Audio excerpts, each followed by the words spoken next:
परमेश्वर प्रभु यीशु मसीह के नाम से तेरे पास आकर हम तेरा धन्यवाद करते हैं कि प्रभु जी रात भर तूने हमें संभाला, एक नया दिन दिया। जब प्रभु जी इस नए दिन में, इस सुबह में हम तेरे वचन पर ध्यान करते हैं, हम सब की तू आत्मिक आँखों को खोल दे।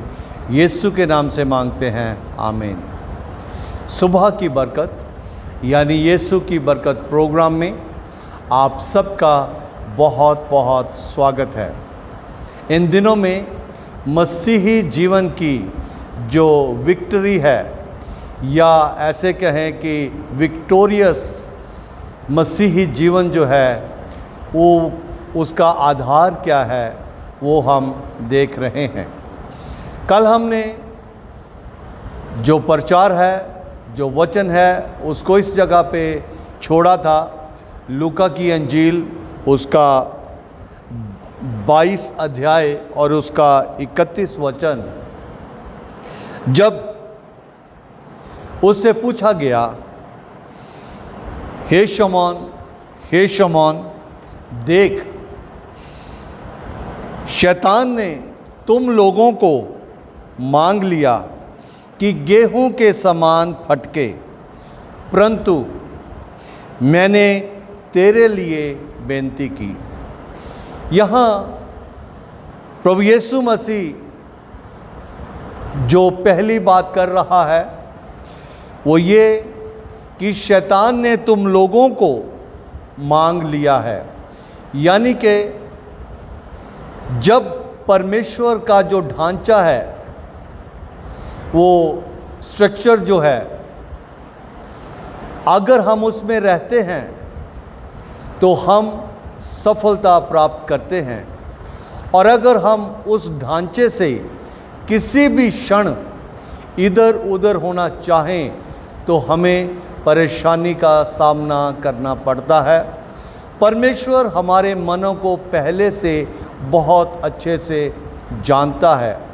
इसलिए प्रभु यीशु मसीह ने शमौन का नाम लेकर इस बात को कहा कि हे शमौन, देख, शैतान ने तुम लोगों को, यहाँ पे वो सब चेलों की बात कर रहे हैं कि तुम लोगों को मांग लिया कि गेहूं के समान फटके, परंतु मैंने सबके लिए नहीं प्रार्थना की।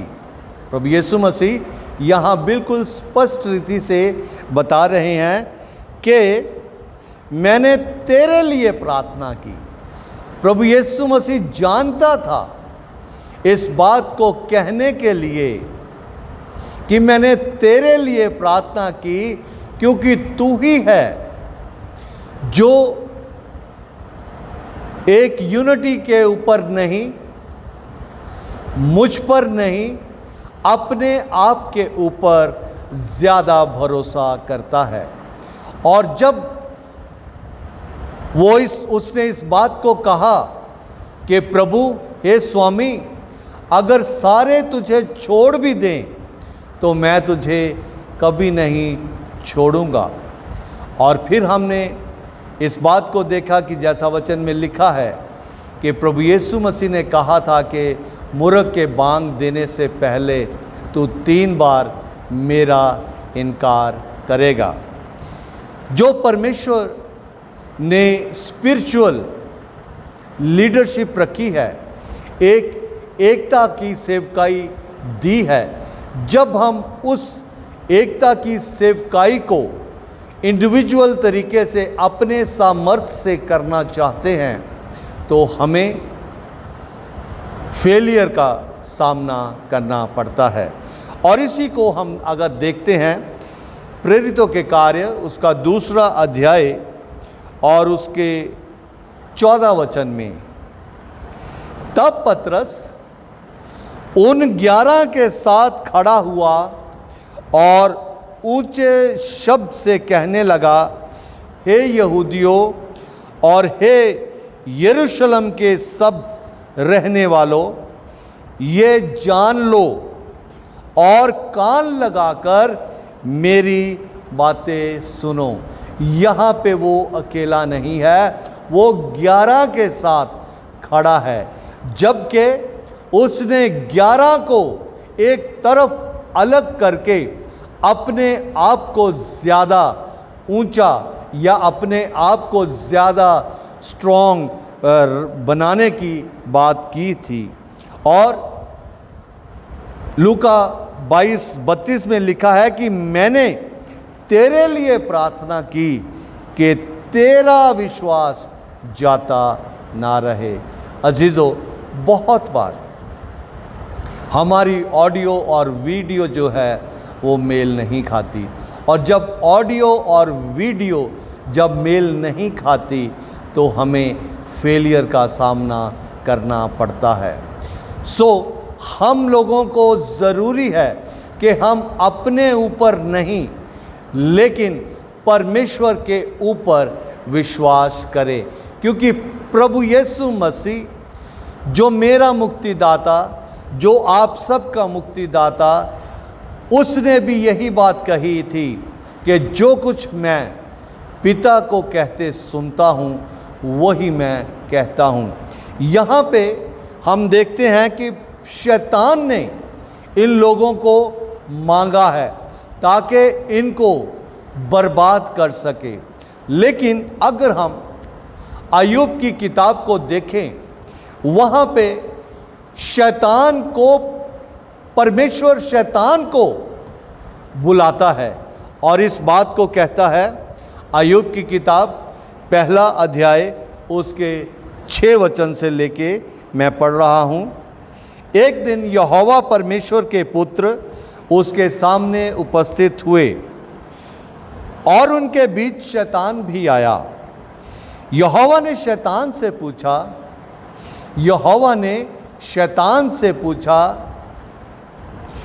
तू कहाँ से आता है? शैतान ने जवाब दिया, पृथ्वी पर इधर उधर घूमते फिरते और डोलते डालते आया हूँ। यहोवा ने शैतान से पूछा, क्या तूने मेरे दास अय्यूब पर ध्यान दिया है?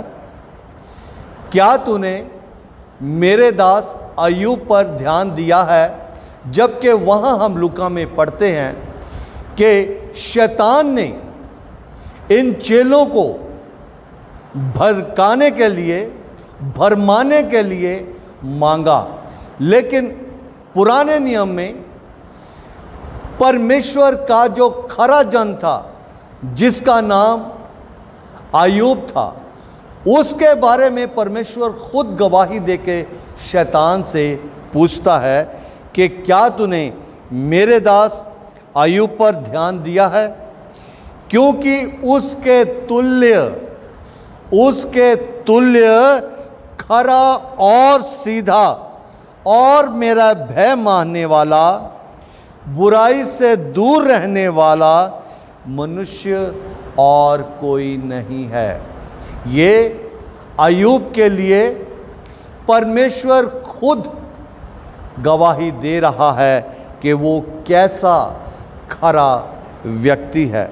शैतान ने यहोवा को उत्तर दिया, क्या अय्यूब परमेश्वर का भय बिना लाभ के मानता है? बड़ी सच बात है। शैतान है, उसकी जो सोच है, उसकी समझ जो है वो पवित्र नहीं है।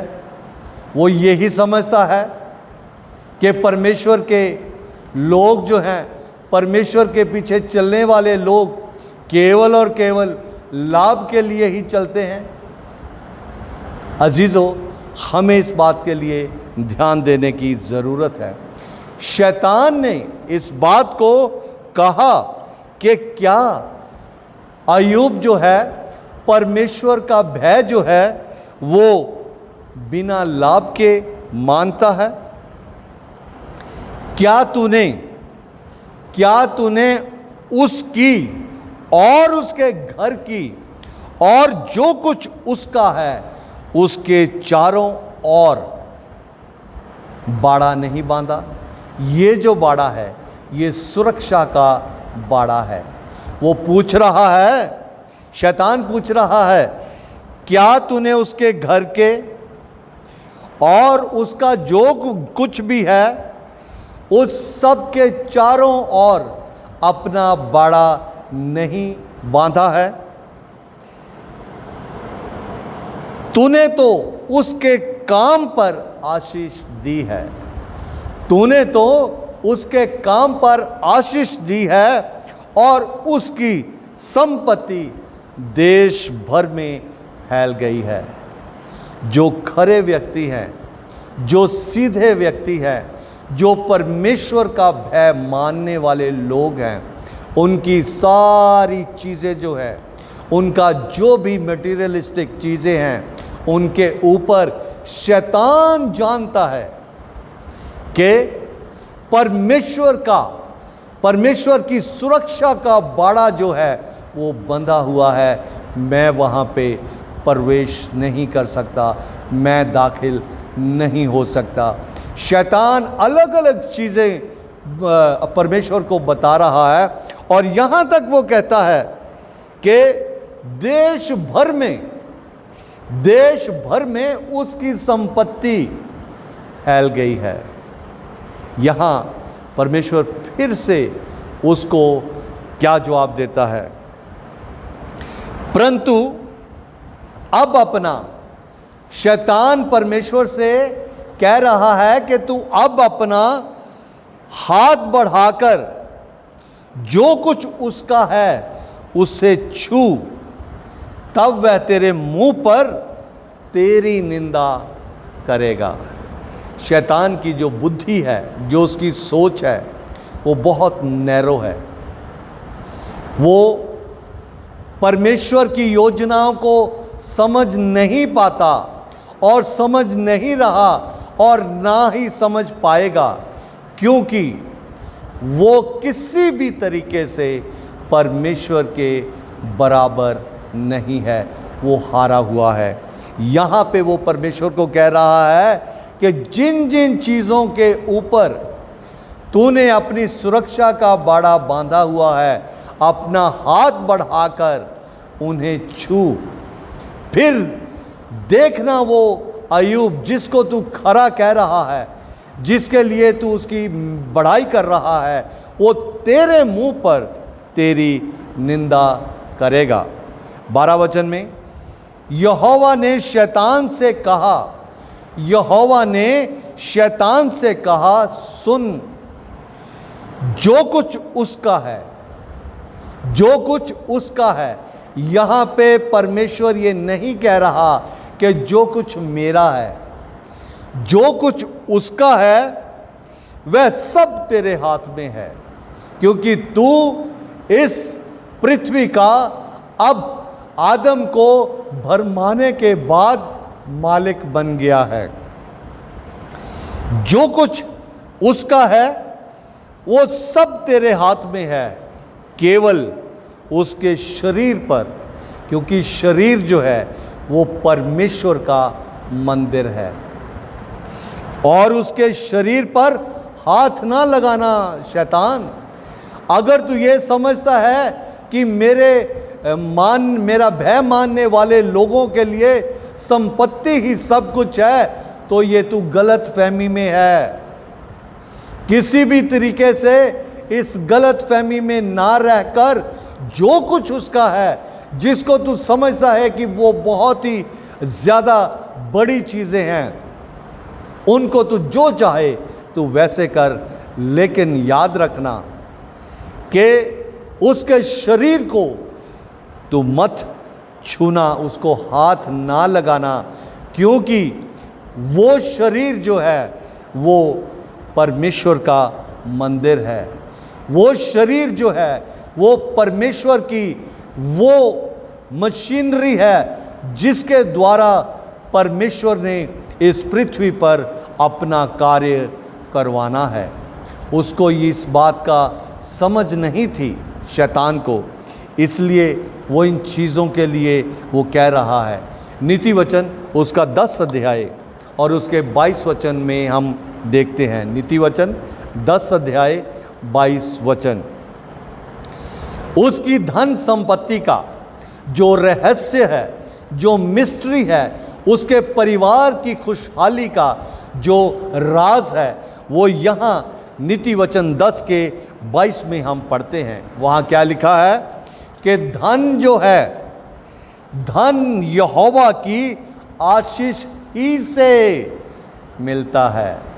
धन यहोवा की आशीष ही से मिलता है, और जब धन यहोवा की आशीष ही से मिलता है तो वह उसमें उसके साथ दुख नहीं मिलाता।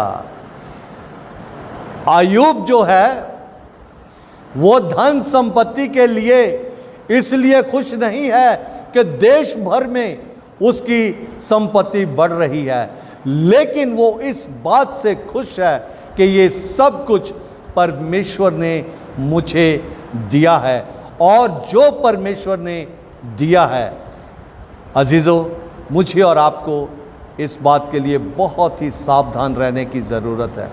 हम कभी भी अपने पोजेशंस को, जो हमारे पास है, उसको कभी भी परमेश्वर से बढ़कर हम स्थान ना दें, क्योंकि धन यहोवा की ओर से मिलता है। एक दिन मैं धन के बारे में भी प्रचार करूंगा कि धन कितना श्रापित है। धन जो है वो यहोवा की आशीष ही से मिलता है, ताकि परमेश्वर का ये वचन पूरा हो कि परमेश्वर पर विश्वास करने वाले किसी भी तरीके से पूंछ नहीं होंगे, वो सिर होंगे। वो मांगने वाले नहीं, वो देने वाले होंगे। शैतान तू क्या समझता है कि उसके पास जो कुछ है, क्या वो उन सारी बातों के लिए मेरा इनकार कर देगा? नहीं। तो ये इस बात को जान ले कि जो कुछ उसका है, जिसको तू समझता है कि उसका विश्वास जो है वो केवल और केवल वो चीज़ें हैं, जा तेरी मर्जी है, जो उनके साथ करना है कर ले, लेकिन उसके शरीर को तू मत छूना, हाथ ना लगाना। धन यहोवा की आशीष ही से मिलता है। अगर यहोवा की आशीष ना हो तो किसी भी रीति से इंसान धन नहीं कमा सकता। अजीज़ों, पिछले दिनों में हमने पढ़ा कि अगर एक पल भी हमने परमेश्वर की सेवा के लिए इस्तेमाल किया है तो वो उसका 100 गुना ज़्यादा वापस करता है। वो कैसे? यानी कि अगर हमने एक पल परमेश्वर की सेवा के लिए लगाया है, जो भी हम काम कर रहे हैं, जो भी नौकरी कर रहे हैं, वो उस नौकरी को परमेश्वर इतना ज़्यादा करने के लिए फजल देगा कि उस नौकरी के बाद भी हमें बहुत अच्छा वहाँ से प्रतिफल मिलेगा। अजीज़ों, यहोवा कभी भी किसी भी तरह से धन के साथ दुख नहीं मिलाता। ये इस बात को अगर आप चाहें तो अपने फ्रिज पे लिख के इसको लगा लें कि धन यहोवा ही की आशीष से मिलता है और वह उसके साथ दुख नहीं मिलाता। दुख ना मिलने का कारण पिता, पुत्र और पवित्र आत्मा की प्रेजेंस हमेशा उस व्यक्ति के साथ रहती है जो खरा है, जो सीधा है, जो परमेश्वर का भय मानता है। अगर वो किसी भी तरह से पतरस के समान अपने ऊपर ज़्यादा विश्वास करना शुरू कर देगा तो ज़रूर ठोकर खाएगा।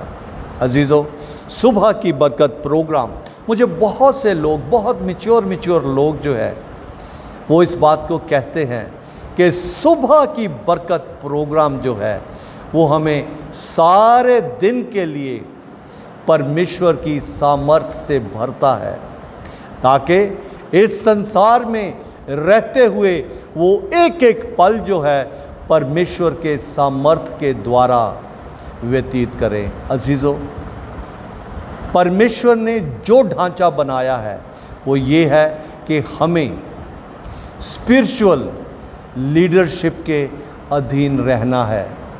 हमें जो कुछ परमेश्वर ने हमें दिया है, हमें वो सब कुछ उसके लिए इस्तेमाल करना है। और इसको और ज़्यादा अगर हम देखना चाहें तो नए नियम में एक व्यक्ति का जिक्र है, अमीर आदमी का। वो यीशु के पास आया, पूछने लगा कि हमेशा का जीवन पाने के लिए मैं क्या करूं। प्रभु यीशु मसीह ने व्यवस्था को उसके सामने रखा। वो कह रहा कि ये तो मैं बचपन से मानता आ रहा हूं। यीशु ने कहा, तुझ में एक बात की घटी है, जा, जो तेरा इस पृथ्वी पर है सब कुछ बेच के कंगालों को बांट दे और आके मेरे पीछे हो ले, तुझे स्वर्ग में बड़ा धन मिलेगा। वो उदास होके चला गया। वो उदास होके चला गया। हमें कभी भी किसी भी तरह से परमेश्वर के उस हमेशा के जीवन के साथ किसी भी चीज़ से कंप्रोमाइज़ नहीं। चाहते तो लोग हैं कि बचाए जाएं, हमेशा का जीवन पाएं, लेकिन उस नियम में रहना नहीं चाहते। उनको चंगाई चाहिए, उनको चंगाई चाहिए। जब चंगाई मिल गई, जा यीशु बाय बाय, तेरा रास्ता वो है, हमारा रास्ता ये है, नहीं चलेगा। लिखा है कि जब दुष्ट आत्मा कहीं से निकलती है और वो जगह जो खाली होती है उसको भरा नहीं जाता, तो वो और बहुत सी दुष्ट आत्माओं को लेके आकर उस जगह को बर्बाद करता है। अजीज़ों, हमें हमेशा ही हमेशा स्पिरिचुअल लीडरशिप के लिए स्पिरिचुअल लीडरशिप के अधीन रहना है। और स्पिरिचुअल लीडरशिप जो है वो परमेश्वर का वचन है, परमेश्वर का वचन है। अगर हम परमेश्वर के वचन में अधीन रहेंगे तो हमें किसी भी तरह से कोई भी घटी नहीं होगी। प्रभु आप सबको बहुत बहुत आशीष दे। हम इस बात को सीखें कि मुझे आप सबको जो यीशु से प्रेम करने वाले हैं, यीशु की लीडरशिप के अधीन हमें रहना है। प्रभु आप सबको बहुत आशीष दे। प्रार्थना करें। पिता परमेश्वर, इस वचन के लिए तेरा धन्यवाद करता हूँ।